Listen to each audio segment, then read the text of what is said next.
Sapiens Sapiens, c'est chaque mois une conversation en toute liberté avec une personnalité du monde économique et intellectuel, un rendez-vous entre êtres humains pour se comprendre et comprendre le monde. Bonjour à tous, merci de nous rejoindre pour ce nouveau numéro de Sapiens Sapiens. Depuis le XXe siècle, l'humanité a connu collectivement un extraordinaire enrichissement. Elle a accédé à un confort fabuleux, mais il ne faut pas oublier que le problème de la répartition et de la parfaite répartition de ces progrès, de cette croissance, de ce confort, de ces technologies, de cette richesse de façon générale, se pose de plus en plus ou se pose toujours dans des pays développés, y compris en France. Pour parler du problème de la pauvreté, de la précarité, en particulier lié à l'habitat, j'ai le plaisir de recevoir Christophe Robert. Christophe Robert, bonjour. Bonjour. Alors vous êtes diplômé en sociologie à l'université Paris X Nanterre, université que je connais bien. Vous êtes docteur en sociologie et dès votre doctorat, vous avez eu ce tropisme puisque vous avez fait une thèse de doctorat sur les difficultés des gens du voyage en France, évidemment, qui est un sujet très intéressant. Vous êtes toujours délégué général de la Fondation Abbé Pierre depuis 2015, fondation qu'on ne présente plus. Vous avez rejoint la fondation en fait en 2004 en tant que directeur des études et puis vous y avez grandi et vous avez milité dès cette époque. Vous êtes ancien directeur d'un bureau d'études spécialisé sur les questions d'habitat et de logement. Vous avez une activité aussi d'écrivain pour diffuser vos expertises. Éternel étranger en France, chez Desclés de Brouwer en 2007, avec une point d'interrogation. Éternel étranger en France, point d'interrogation. Logement et cohésion sociale, le mal logement au cœur des inégalités, à la découverte en 2007. Crise du logement, idées reçues sur le mal logement en France en 2014. Et puis de nombreux rapports rédigés pour l'État sur l'état du logement en France, au nom évidemment de la Fondation. Alors, on entend souvent dire que la crise du Covid, ça a été un moment d'explosion des inégalités, ça c'est sûr, d'augmentation de revenus pour les personnes les plus riches, et évidemment, quand vous possédez Amazon, d'autant plus, mais elle a également fragilisé les personnes les plus précaires. On sait que le nombre d'allocataires du RSA a augmenté de 10% en 2020, et le Secours populaire a indiqué qu'ils ont été sollicités par plus de 600 000 nouvelles personnes, qui étaient jusque-là inconnues. Alors, au-delà des statistiques du RSA, est-ce qu'on peut déjà mesurer un effet délétère sur la pauvreté de la crise du Covid qu'on vit? Bonjour. Déjà merci pour cette invitation. Alors tout dépend de quoi on parle, c'est-à-dire qu'aujourd'hui on ne dispose pas de statistiques de l'INSEE pour qualifier l'évolution réelle, effectivement, de l'augmentation du taux de pauvreté. Par contre, il y a des indicateurs qui sont préoccupants. C'est vrai que l'indicateur de sollicitation des distributions alimentaires est très important. Pourquoi il est très important? Parce que, au fond, beaucoup de personnes n'ont pas envie d'aller frapper à la porte de la distribution alimentaire. Donc souvent, on a un peu honte de se montrer, de montrer sa fragilité. Quand on y va, c'est quand même qu'on n'a pas beaucoup d'autres choix.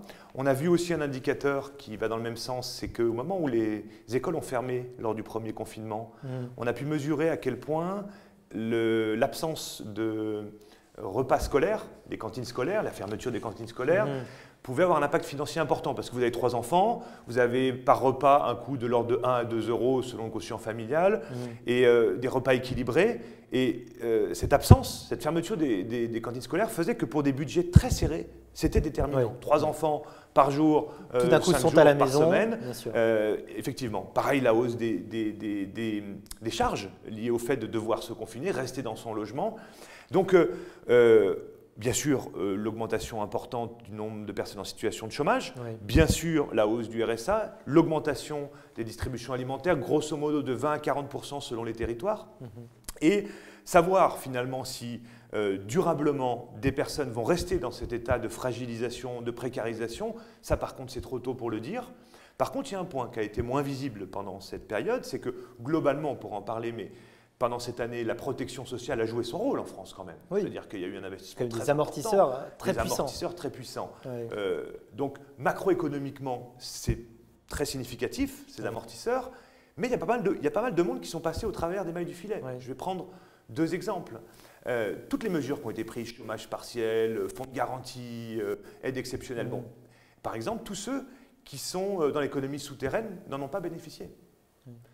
Dans le domaine du bâtiment, de la restauration, c'est quand même évalué à peu près à 2,5 millions de personnes. Là, ils ne sont pas couverts par définition. Par définition. Et donc des situations très fragiles. Autre élément, même les aides exceptionnelles pour les plus précaires qui ont pu être mises en place en juin dernier ou en novembre dernier, hein, à 2 reprises, il y a eu des aides exceptionnelles. Par exemple, ces aides s'adressaient aux bénéficiaires de minima sociaux, type le revenu de solidarité active, ou aux bénéficiaires des aides personnelles au logement. Mais je vais prendre un exemple. Un jeune qui a 20 ans, qui a plus de relation avec sa famille, qui est dans la galère, eh bien, par définition, il n'a pas le RSA parce qu'il n'est pas ouvert au moins de 25 ans, et il n'a pas d'APL parce qu'il n'a pas de logement. Si, dans les lieux que nous on propose pour les personnes sans domicile, ils n'ont pas pu bénéficier de ces aides exceptionnelles. Donc, derrière cette protection sociale qui a globalement bien joué son rôle, et c'est satisfaisant, il ne faut pas oublier tous ceux qui sont restés sur le carreau.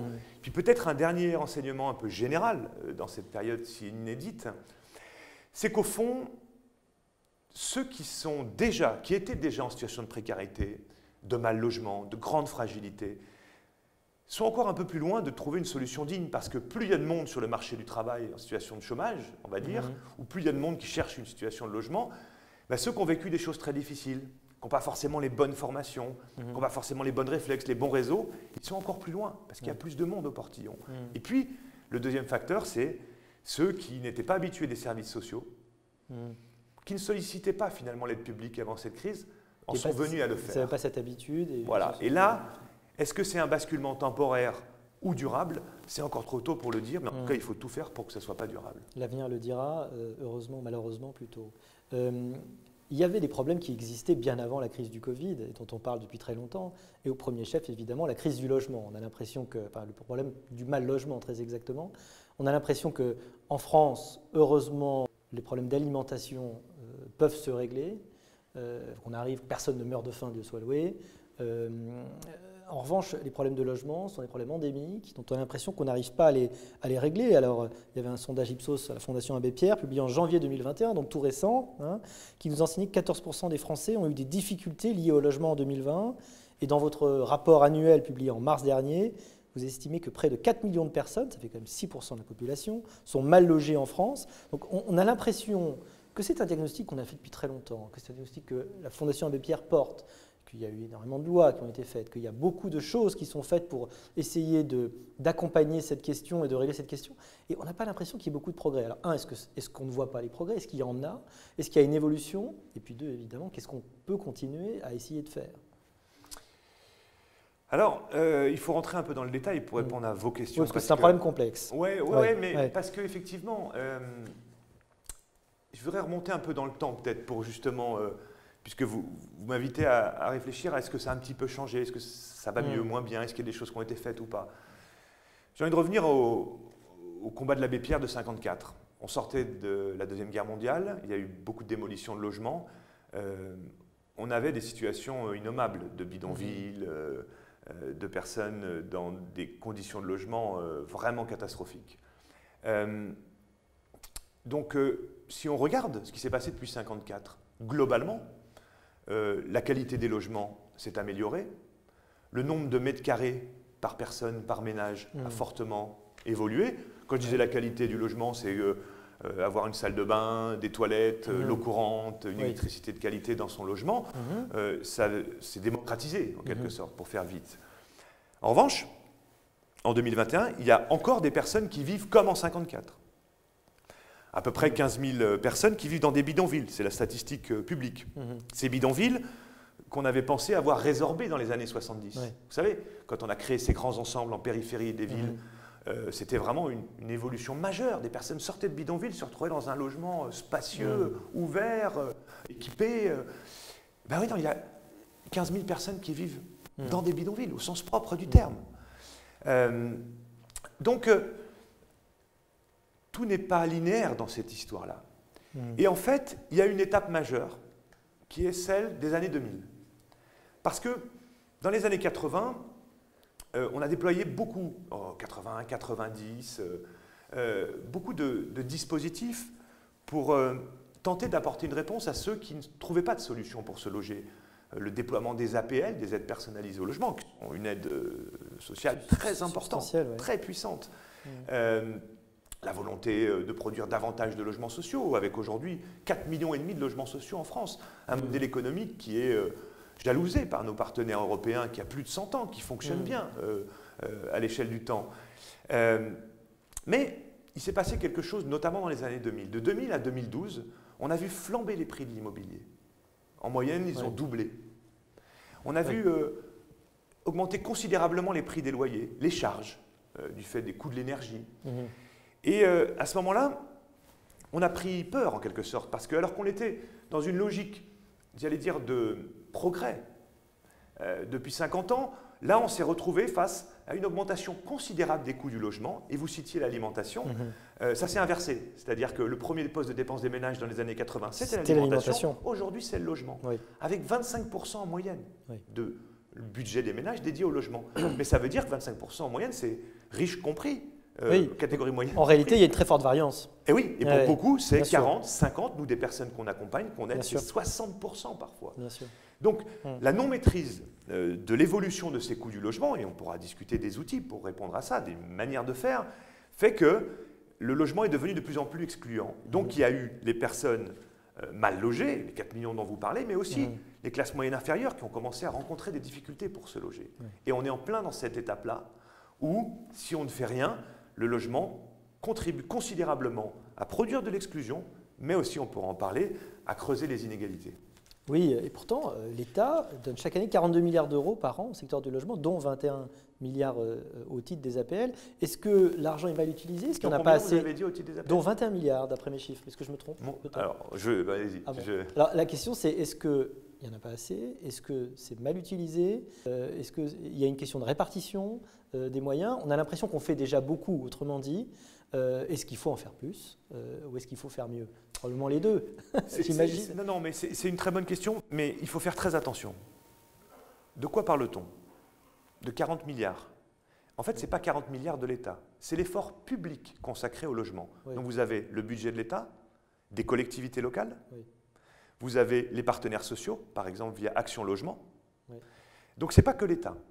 Et dedans, vous avez beaucoup de choses. Vous avez par exemple, quand les gens font des travaux dans un appartement, il va avoir une TVA à 5 au lieu de 10. D'accord. Et là, on compte la différence en dépenses fiscales, c'est ça? Exactement. Donc, parce que je dis ça parce que c'est pas ce que vous avez fait, mais souvent il est fait un parallèle en disant, regardez, on dépense 40 milliards, c'est beaucoup trop, et il y a 4 millions de mal logés, comme le dit la Fondation Abbé Pierre.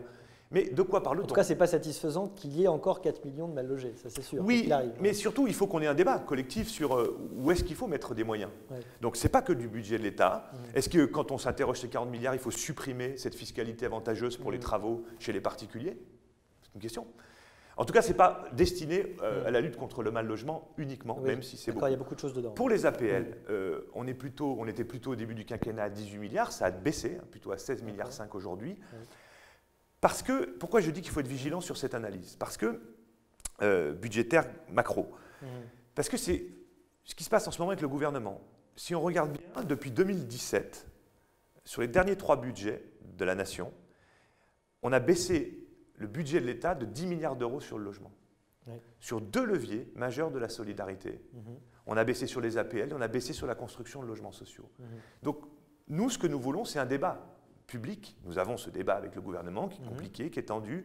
C'est de dire, pourquoi vous réduisez les parties qui concernent les plus pauvres ou les plus modestes? C'est-à-dire les 2 leviers de l'exercice de la solidarité dans le domaine du logement, que sont le logement social et les APL. On n'est pas pour un statu quo, parce qu'on peut sans doute faire mieux, mais vouloir réduire l'intervention de l'État dans ce domaine-là, alors qu'il y a 4 millions de mal logés, alors qu'il y a les classes moyennes inférieures qui rencontrent aussi des difficultés de logement, ça nous semble être un très mauvais choix. Après, on peut débattre de tout.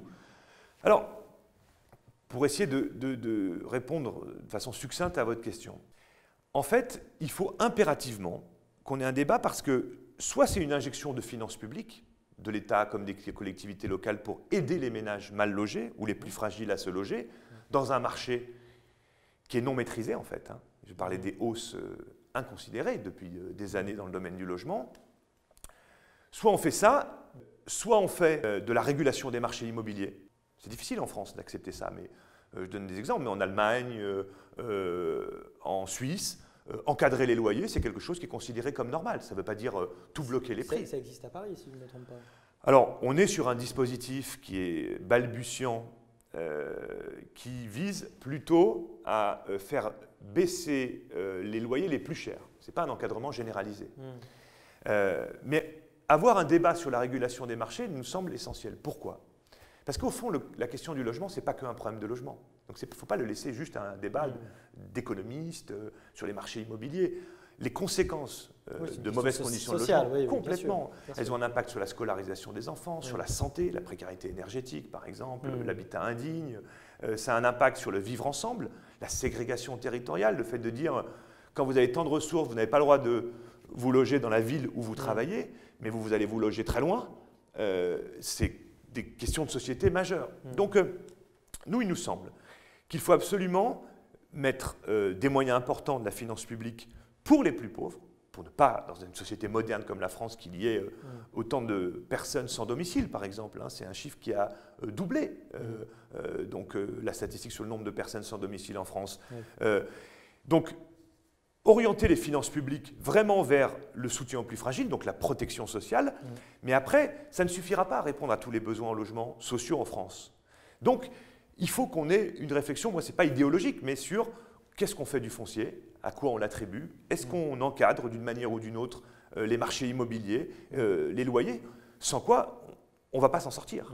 Vu l'attractivité des grandes villes, on ne va pas s'en sortir. Le foncier, c'est souvent une des clés qu'on signale pour augmenter l'offre parce qu'on n'arrive pas, comme on sait, à construire le nombre de logements dont on aurait besoin pour accompagner l'augmentation de la population. Et c'est une des causes de l'augmentation, évidemment, préjudiciable du prix.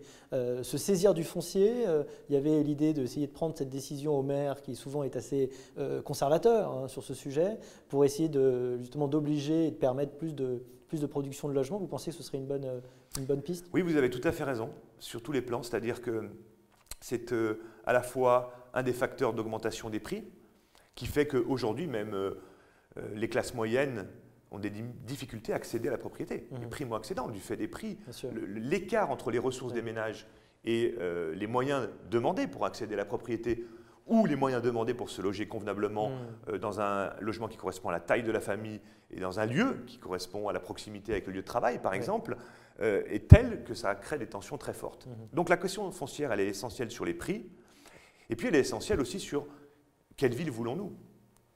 C'est-à-dire à quoi réserve-t-on le foncier? Est-ce que c'est pour continuer à faire des locaux, des bureaux par exemple, qui sont pour beaucoup vides, parce qu'il y avait l'attractivité financière, etc. Ou est-ce qu'il faut loger la population? Avec des débats qui sont en train de monter, aussi sur la densité de la ville, la question environnementale. Est-ce qu'on réserve le foncier à la construction de logements au regard des besoins réels qui existent dans nos villes moyennes, dans nos grandes villes, dans nos métropoles, ou est-ce qu'il faut le consacrer à la végétalisation? Il nous semble qu'il ne faut pas choisir entre les deux. Il faut faire une ville intelligente, il faut avoir un débat aussi à l'échelle locale pour organiser les conditions d'une construction de logements qui est nécessaire tout en respectant ces enjeux écologiques qui sont fondamentaux.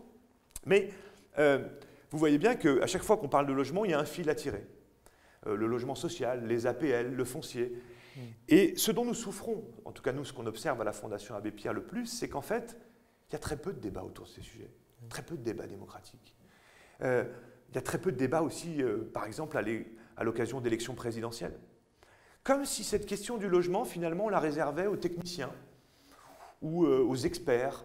Et donc, il y a là matière à refonder un débat démocratique autour de quelque chose qui est essentiel, comme l'est la santé, comme l'est l'emploi, comme l'est l'école. Il nous semble que le logement est un des vecteurs, finalement, de bien vivre. Un enjeu aussi avec des enjeux écologiques, des enjeux sociaux, on les a dit, des enjeux d'aménagement du territoire. Quelle ville voulons-nous? Pour qui? Est-ce que les gens qui travaillent ici ont le droit de vivre dans la ville dans laquelle ils travaillent? Tous ces sujets sont en fait très peu sur la table. Et du coup, on a une forme de cloisonnement des politiques publiques, des décisions souvent prises un peu à la hâte, parce qu'on va faire des économies budgétaires à un moment, parce qu'on a fait une promesse ici, sans en mesurer finalement les impacts sociétaux ou systémiques finalement qu'il recouvre. Et ça manque considérablement pour mener des politiques. Je vous donne un exemple sur le foncier. En revenant à une mesure un peu technique.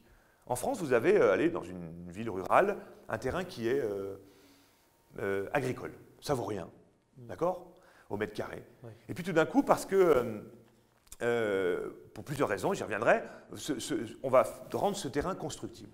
Bon.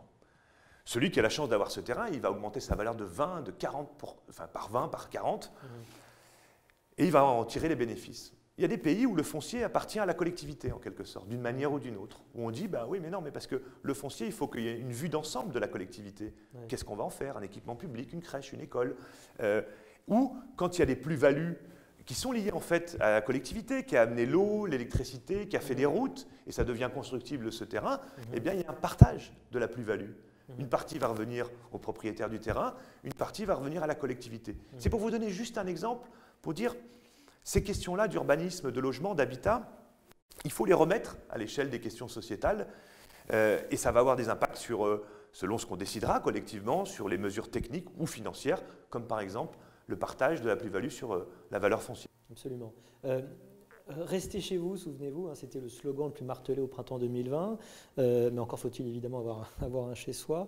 On estime qu'il y a près de 300 000 sans-abri en France, c'est-à-dire que s'ils étaient tous regroupés dans une ville, n'est-ce pas, ça ferait la 6e ville de France. Alors, comment jugez-vous les politiques développées sur ce sujet, qui lui aussi, je sais, est très complexe? Comment on réinsère justement dans le logement? Au-delà du mal-logement, il y a le pire finalement qui est le sans-abrisme, si on peut l'appeler comme ça. Qu'est-ce qu'on fait vis-à-vis de ce phénomène? Alors d'abord juste un tout petit problème de définition, c'est très important pour nous d'être précis. Il y a la définition des sans-abri et la définition des sans-domicile fixe. Au sens de l'INSEE, il y a effectivement 300 000, comme vous l'avez indiqué, personnes sans domicile fixe. Parmi ces personnes sans domicile fixe, il y a des personnes sans abri, mais il y a aussi des personnes qui sont par exemple dans des hébergements d'urgence ou dans des cabanes au fond d'un jardin, dans des bois. Dans les sans-domicile fixe, il y a les gens qui sont en situation de forte précarité, disons, de logement. En absence de logement. En absence de logement, donc ils ont des logements temporaires, mais c'est uniquement temporaire, c'est ça?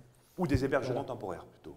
D'accord. Voilà. C'est-à-dire que vous avez les mal logés. Mal logés, c'est toutes les personnes sans domicile personnel, sans domicile fixe, sans abri. Oui. Mais aussi dans les mal logés, les 4 millions dont on parlait tout à l'heure, il y a aussi des personnes qui sont dans un logement, mais trop petit ou dangereux pour la santé. Là, on est sur la définition des personnes sans domicile, c'est-à-dire qu'ils n'ont pas de logement personnel, ils peuvent être hébergés dans un hôtel social pendant quelques jours, quelques semaines, où ils peuvent être à la rue, effectivement, ou dans une cabane, dans un jardin, ou dans un bois, comme au bois de Vincennes, encore aujourd'hui, si vous voulez. Donc oui, phénomène extrêmement inquiétant pour une société riche comme la nôtre, inquiétant aussi parce qu'il y a une forte augmentation. C'est-à-dire que les deux enquêtes… les deux enquêtes de l'INSEE, il n'y en a que 2, et bientôt il y en aura une nouvelle, c'était 2001-2012, il y avait déjà eu un doublement du nombre de personnes sans domicile fixe au sens de l'INSEE. Et là, on assiste encore à un doublement à partir de l'estimation qu'on a fait, à partir des mêmes indicateurs que l'INSEE, en 2020. Donc c'est un phénomène qui ne régresse pas. Alors, pourquoi? C'est un petit peu compliqué, mais je pense qu'il faut prendre le temps d'essayer de comprendre. Au fond, des personnes sont sans domicile pour plusieurs raisons, et notamment pour des insuffisances de plusieurs politiques publiques. Ce n'est pas un phénomène comme ça, c'est pas on se retrouve à la rue du jour au lendemain. C'est en soi une conséquence déjà de d'autres… Exactement. Je vais prendre quelques exemples. Quand un jeune est sans famille, il va pouvoir bénéficier de l'aide sociale à l'enfance. Heureusement, c'est la dignité d'un pays comme le nôtre d'avoir un dispositif de ce type. Mais souvent, à 18 ans, 20 ans, ils ne sont plus aidés par l'aide sociale à l'enfance, par définition. Et la question de savoir qu'est-ce qu'ils deviennent en termes de logement n'est pas suffisamment posée. Donc pour beaucoup, ils vont se retrouver à la rue. Par exemple, il y a une forte surreprésentation des jeunes à la rue parmi les personnes qui sont passées par l'aide sociale à l'enfance. On n'a pas fait le boulot pour les accompagner. On n'est pas capable non plus, souvent, dans notre pays, de bien prévenir les expulsions locatives. On est insuffisamment en capacité de regarder si des personnes qui sortent de prison ont une solution de logement derrière. Il y a 30 ans, on a fermé des lits d'hôpitaux psychiatriques, ce qui était plutôt une bonne décision, mais on n'a pas suffisamment outillé le secteur de la psychiatrie pour pouvoir accompagner ces personnes qui souffrent de troubles psychiques dans l'espace public, dans leur vie, exactement. Donc du coup, le secteur de l'hébergement, auquel nous on contribue, la Fondation Abbé Pierre, se retrouve à recevoir, à accueillir en bout de course plein de défaillances de politique publique, d'insuffisances de politique publique. Donc, d'année en année, depuis 15, 20 ans, on augmente les réponses d'urgence à ces situations d'urgence. On augmente les hôtels sociaux, l'hébergement d'urgence, de sorte qu'aujourd'hui, on a à peu près un volume de 200 000 solutions, places en hébergement d'urgence ou d'insertion. Et chaque année, ça augmente, avec un budget considérable, qui a dépassé les 2 milliards d'euros de l'État par an. Ouais. Premier problème, c'est que c'est bien d'apporter des réponses en urgence. Mais c'est bien aussi de regarder pourquoi les gens se retrouvent dans cette situation. Parce qu'autrement, on ne règle pas le problème. On accroît les réponses en urgence à ces besoins d'urgence, mais on ne règle pas le problème initial, à la source, premièrement. Et puis ce secteur d'urgence, il est confronté à une difficulté. C'est qu'aujourd'hui, on a plein de personnes dans l'hébergement d'urgence qui n'ont rien à y faire, plus rien à y faire aujourd'hui, mais ne trouvent pas de logement. Alors, c'est là qu'ils rencontrent le problème de l'accès au logement normal. Exactement, au logement de base, celui dont tout le monde voudrait pour pouvoir accueillir ses voisins. Pour que vous compreniez bien, quand on est dans un hôtel social, souvent on ne peut pas faire la cuisine, on ne peut pas accueillir qui on veut, bref. Ouais. Et puis on est expulsable du jour au lendemain, ou plutôt on peut se retrouver sans solution du jour au lendemain. Donc comme par le haut, on ne trouve pas non plus des solutions adaptées de logements sociaux en nombre suffisant, logements privés qui correspondent aux capacités financières de ces ménages, même quand ils ont un travail, un emploi. Ce secteur du coup de l'hébergement d'urgence, il est complètement pris en étau par ces insuffisances en amont et cette absence de capacité de sortie vers le haut. Donc du coup, on fait grossir le secteur de l'hébergement pour un coût très important pour la collectivité publique, plus de 2 milliards d'euros, et de façon non satisfaisante pour les gens, parce que ce n'est pas ça que veulent les ménages. C'est pour ça que nous proposons, et le gouvernement s'en est saisi, pas avec suffisamment d'ambition à notre goût, une politique du logement d'abord, qui est développée dans d'autres pays européens, mais aussi en Amérique du Nord, de dire, plutôt que de faire hébergement d'urgence, hôtel social, hébergement d'insertion, logement temporaire, puis peut-être un logement, c'est de dire le logement adapté au niveau des ressources, peut-être avec un accompagnement social pour des ménages en difficulté, et le levier de la réinsertion. C'est-à-dire qu'on dit, au contraire, on va mettre l'accompagnement social autour des personnes en difficulté et le fait de pouvoir leur proposer un logement adapté, accompagné, etc., permettra de reprendre pied sur l'emploi, de se soigner, de se reposer, d'avoir une vie sociale. Donc, il faut arrêter de faire grossir ce secteur de l'hébergement, mais plutôt développer des solutions de logement d'insertion et accompagné. Ça a bien marché en Finlande, c'est pas comparable parce que c'est un petit pays, mais ils ont arrêté l'hébergement d'urgence pour aller vers des solutions de logement durables et dignes de ce nom. D'accord. Alors justement, quand on parle pauvreté et problème d'accès, on se dit mais on a un parc de logement social énorme. Alors, c'est que le problème, c'est qu'on a 70% des locataires du secteur privé qui sont éligibles à un logement social. Donc déjà, on a énormément, une grande part des Français qui sont éligibles à ce logement social. On sait aussi que la part des ménages les plus pauvres logés dans le parc social est passée de 24% à 7,7% en 20 ans. C'est-à-dire qu'en fait, quelque part, il y a de plus en plus de riches dans le logement social. Donc du coup, on se dit où sont les pauvres. À l'inverse, 84 000 ménages locataires font partie des 10% des ménages les plus riches en France. Quelle est votre opinion, très exactement, votre diagnostic de l'état du logement social en France et avec la question aussi de est-ce qu'on a vocation à rester toute sa vie dans le logement social ou est-ce que le logement social, ça doit être aussi la passerelle vers le logement normal, en quelque sorte? Alors, ce sont des questions très importantes. Je vais essayer de faire court parce qu'elles sont compliquées. Et complexes aussi. Oui, mais très intéressantes. Vous l'avez dit, 4,5 millions de logements sociaux en France. C'est d'abord un très beau constat de 100 ans de modèle économique qui est basé sur l'épargne populaire des ménages, le livret A, un modèle économique qui implique les collectivités locales, l'État. C'est vraiment très, très intéressant ce qui se passe avec le logement social. Grosso modo, sur ces 4,5 millions de logements sociaux, le logement social joue bien son rôle.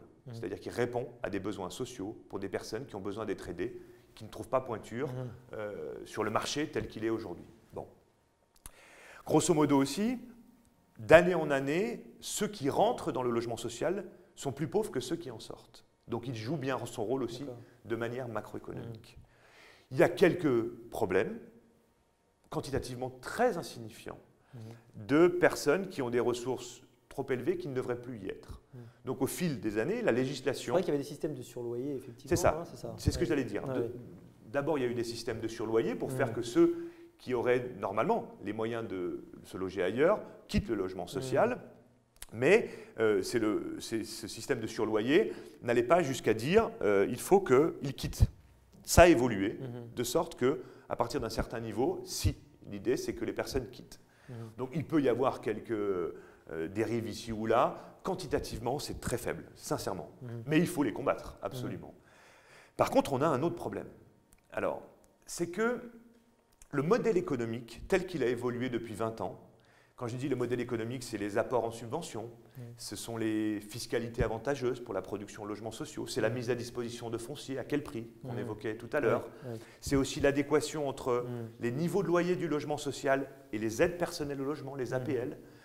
Il y a eu un décrochage qui s'est opéré au fil des années pour des raisons d'économie budgétaire, qui fait que, et c'est l'élément que vous pointiez qui est très inquiétant, dans la production neuve de logements, je dis bien la production neuve, les plus pauvres trouvent difficilement chaussure à leurs pieds.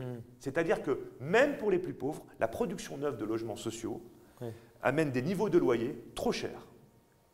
Donc l'équilibre des opérations... Donc il faudrait des logements très sociaux, c'est ça? C'est ça. Donc du coup, dans le logement social ancien, il y a encore des logements à très très bas loyer, 3 à 4 euros du mètre carré, des choses accessibles pour les plus pauvres, y compris les bénéficiaires du RSA. Mais les logements neufs ne permettent plus aujourd'hui cette accessibilité. C'est-à-dire que le modèle économique a été bousculé. Donc ça, c'est une très importante question. Ils sont trop haut de gamme quelque part, en fait Alors c'est plus compliqué que ça. C'est que pour pouvoir équilibrer les opérations, pour que les bailleurs sociaux puissent continuer encore 100 ans, le modèle économique est fait de telle manière qu'on sort des logements en fonction des aides que l'on peut avoir et des loyers qui rentrent pour les 10 ans, 20 ans, 30 ans à venir. Et comme il y a eu une baisse d'implication de la puissance publique sur le logement social, eh bien, ce niveau d'équilibre nous amène à des niveaux de loyer qui ne correspondent plus aux plus pauvres et qui sont plus compensés par les APL. Pour vous donner un exemple, dans les années 90, on appelait ça le bouclage. Le ministre du Logement, à l'époque, avait bouclé, c'est-à-dire qu'il avait mis au même niveau les APL que les loyers du secteur social. Et là, on pouvait loger même les plus pauvres. Et tout ceci pour des raisons d'économie, mais qu'on peut comprendre aussi. On pensait que les APL, elles allaient s'éteindre avec le développement des 30 Glorieuses, qu'il n'y en aurait plus besoin, en fait, à un moment. Et ça a été l'inverse. C'est-à-dire qu'on a eu chômage de masse, durablement, la précarité, les nouvelles précarités, les phénomènes des travailleurs pauvres. Et en fait, on a vu 6,5 millions de ménages bénéficiaires des APL, 13 millions de personnes, 18 milliards d'euros par an. Donc du coup, les gouvernements successifs ont voulu contenir les dépenses, pour comprendre. Mais du coup, ça ne passe plus pour le modèle. Donc il y a une question aussi autour de ça. Mais il n'y a pas que ça. Il y a quand même un problème d'attribution aussi de logements sociaux. C'est-à-dire que les lois sont contraignantes, normalement, pour attribuer les logements sociaux aux plus pauvres, aux plus modestes, et on n'est encore pas à l'atteinte des objectifs fixés par la loi. Or, là, nous avons les moyens de le faire dans le parc existant. Donc il faut que tous les bailleurs sociaux, tous les réservataires, ceux qui attribuent des logements sociaux, les collectivités locales, Action Logement, les préfets, se mobilisent pour atteindre les objectifs fixés dans les lois, pour attribuer plus de logements aux plus pauvres. Ça, c'est vraiment fondamental. Ça veut dire que c'est un processus qui est encore trop opaque? Ça veut dire qu'il y a des facteurs qui ne sont pas les bons qui sont pris en compte concrètement? Comment ça, Alors, il y a la question du modèle économique sur la production neuve, je l'ai dit. En matière d'attribution, vous savez, c'est très complexe. C'est quand on attribue 500 000 logements sociaux par an. Donc vous imaginez. Et il y a beaucoup d'acteurs autour de ça. Avec une liste d'attente qui est 2 millions faramineuse. En France, donc, une liste de 2 millions à chaque fois, ménages. c'est une discrimination problématique par rapport à plein de dossiers éligibles. Qui sont tous aussi justifiés. Oui, alors c'est ça. l'autre. C'est ça. Alors c'est pour ça qu'il y a des indicateurs qui, parmi tous ceux qui sont éligibles, doivent quand même, par exemple, il y a un critère qui fait que 25% des attributions de logements sociaux doivent être attribuées aux 25% les plus modestes, en dehors des quartiers populaires, pour ne pas rajouter la difficulté à la difficulté. Donc ce taux de 25%, aujourd'hui, on en est à 16%. Donc il y a de la marge. Il y a de la marge. Et il y a les logements disponibles. Donc, ça veut dire que, oui, il y a des bailleurs sociaux ou des maires ou des préfets sur certains territoires qui ne jouent pas encore complètement le jeu. Donc, il faut aller au bout de ces objectifs. Il faut les atteindre. Ça, c'est fondamental. Après, juste une petite nuance par rapport à un questionnement de tout à l'heure. Le logement social, il doit jouer son rôle pour les plus pauvres. C'est une évidence, puisque c'est un levier de protection sociale dans le domaine du logement en France. Mais il peut aussi jouer un rôle plus large, c'est-à-dire sur la question de la mixité sociale, par exemple. Et donc, c'est pour ça qu'il y a plusieurs catégories de logements sociaux. Vous disiez le logement très social, qui est plutôt destiné aux plus pauvres, mais il y a aussi du logement qui est un peu plus au-dessus, qui n'est pas haut de gamme, mais qui présente des niveaux de loyer, l'idée étant de pouvoir faire de la mixité. Quand on dit il faut que les gens sortent, est-ce qu'il ne faudrait pas qu'ils sortent plus? Alors les plus riches, c'est sûr. Mais sortir vers où? Si vous habitez dans le logement social en Île-de-France, que vous avez un niveau de mètre carré, un coût de mètre carré de l'ordre de 6-7 euros, vous allez vous confronter à un marché qui va être autour de 25, 27. Beaucoup de gens ne peuvent pas, voudraient bouger pour se rapprocher de leur lieu de travail, pour avoir un logement plus grand, pour ceci, pour cela. La marche est trop grande. Exactement. Et donc là, il y a un vrai sujet aussi, ça rejoint la question de la régulation des marchés, ou à côté du logement social, produire une offre de logement intermédiaire pour que des gens puissent quitter le logement social et libérer des solutions pour d'autres. J'aimerais qu'on termine sur la pauvreté des jeunes. Avec le Covid, il y a eu beaucoup de secteurs qui étaient pourvoyeurs traditionnels d'emplois saisonniers, intérimaires, évidemment ont été fermés. Ça a été très difficile pour le revenu des plus jeunes. On sait aussi que pour l'entrée dans le marché du travail, c'est un vrai problème. Et d'ailleurs, les études montrent que quand vous ratez votre entrée sur le marché du travail, ça vous suit un peu toute votre vie. Il y a une sorte de retard à l'allumage qui est terrible. Vous militez pour un RSA en destination des jeunes. Aujourd'hui, il a plus de 25 ans.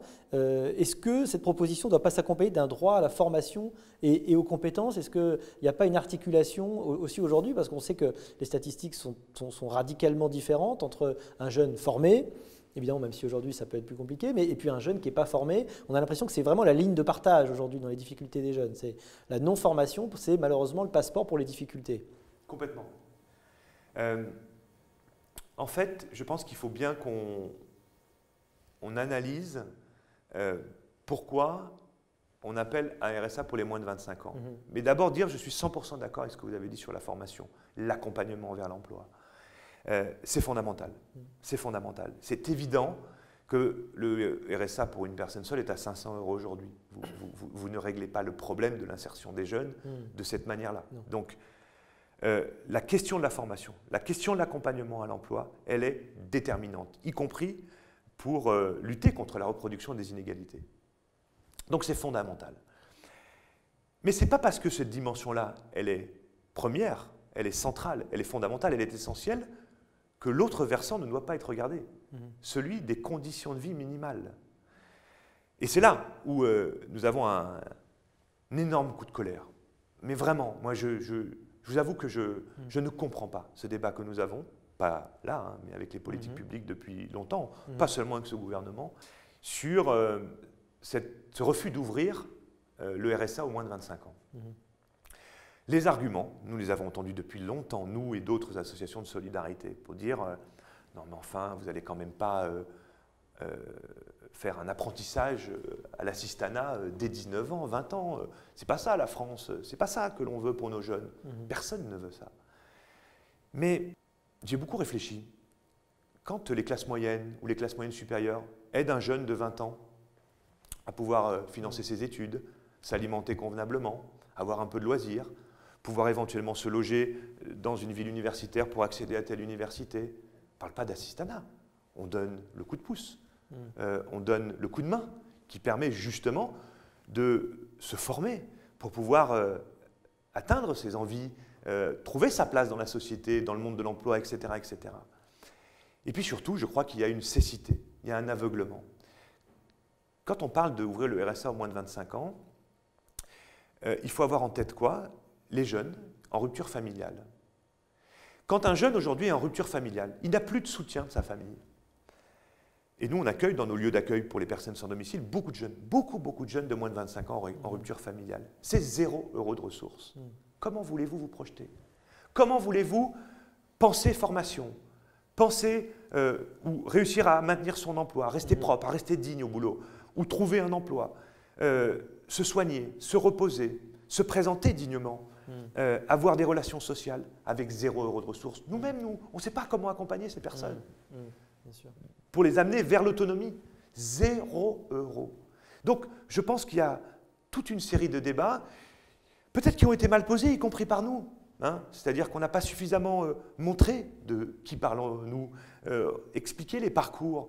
Mais vraiment, c'est une question de dignité là qu'on est en train d'évoquer. Et c'est vrai que pendant cette période inédite de la Covid, on a vu à quel point c'était une catastrophe. Et même les aides exceptionnelles, ces jeunes-là n'y ont pas eu droit. Vous vous rendez compte, les 150 € que la collectivité a donné à un moment, à 2 moments pendant la crise Covid, pour donner un petit coup de pouce, ils n'y ont pas eu droit, parce que justement, ils n'ont pas le RSA, parce qu'ils n'ont pas les APL. Donc, vous dites, mais non, c'est pas possible. Par contre, je reviens au début, l'idée, c'est pas de donner comme ça, voilà, pour que, même si on pourrait dire qu'un minimum décent serait acceptable, mais c'est accompagné évidemment d'un accompagnement à la formation, d'un accompagnement vers l'emploi. Donc il ne faut pas dissocier les deux, mais il ne faut pas non plus lâcher la proie pour l'ombre. Je crois que le débat est mal parti depuis des années sur ce sujet, mais il me semble entendre beaucoup de nos concitoyens qui sont davantage sensibles à cette réalité vécue par une partie de notre jeunesse. Ça pose un peu en filigrane, je termine par ça, mais la question du revenu universel. Un revenu pour tous inconditionnel et qui recouvrirait évidemment cette aide des jeunes pour mettre le pied à l'étrier. Donc j'imagine que vous y êtes favorable. Alors oui, ça pose aussi la question de la comparaison avec d'autres pays, parce que d'autres pays donnent pour les moins de 25 ans, sans se mettre dans de telles situations, alors sous des formes diverses, même quand on est dans la famille pour certains. Alors oui, revenu universel ou revenu minimum d'existence, vous avez dit inconditionnel, pour rien vous cacher, nous, la Fondation Abbé Pierre, on pense que la première étape, c'est quand même conditionnel. Qu'il soit conditionnel. Ah bah oui. Quand on est en train de voir, nous, des jeunes, je m'excuse de l'expression, mais crever à moins de 22 ans alors qu'ils n'ont pas de parents pour les aider et qui n'ont même pas 1 euro de ressources de la collectivité pour les soutenir, ou une main tendue en quelque sorte, je dis, pensons déjà aide à concentrer l'aide pour ces gens-là. Pas seulement pour les jeunes, mais revenu minimum d'existence, dans l'esprit de ce que vous disiez, mais au moins sous condition.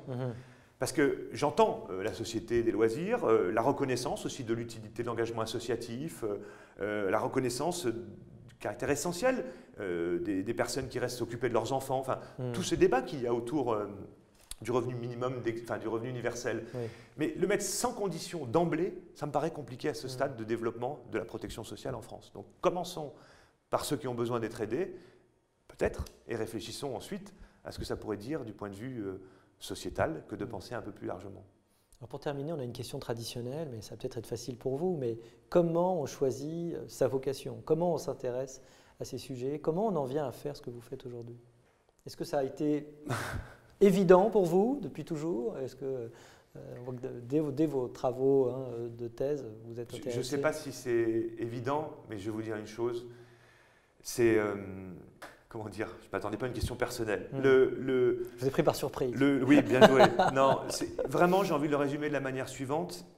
Quand j'ai pris la mesure de la manière dont se reproduisaient les inégalités et à quel point il était difficile de sortir de sa condition quand on est à ce niveau-là ou à ce niveau-là dans la société, et que j'ai entendu beaucoup de gens dire autour de moi, ou ce que je lisais dans les médias, il suffit de se lever tôt, il suffit de se bouger, oubliant toute la littérature qui nous montre l'importance de l'école, du capital culturel, du réseau, de l'entre-soi, du coup de main, etc.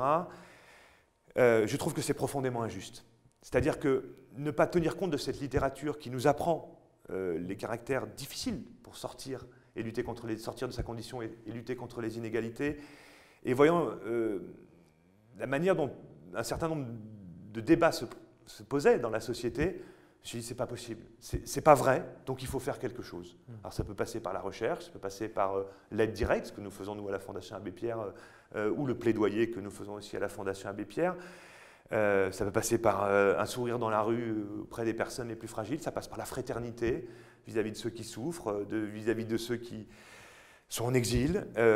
Ça passe par des manières très différentes, mais tout ceci me semble devoir être nécessaire pour une société plus apaisée, plus fraternelle, et puis je pense qu'on vivra tous mieux comme ça. Merci Christophe Robert. Merci à vous.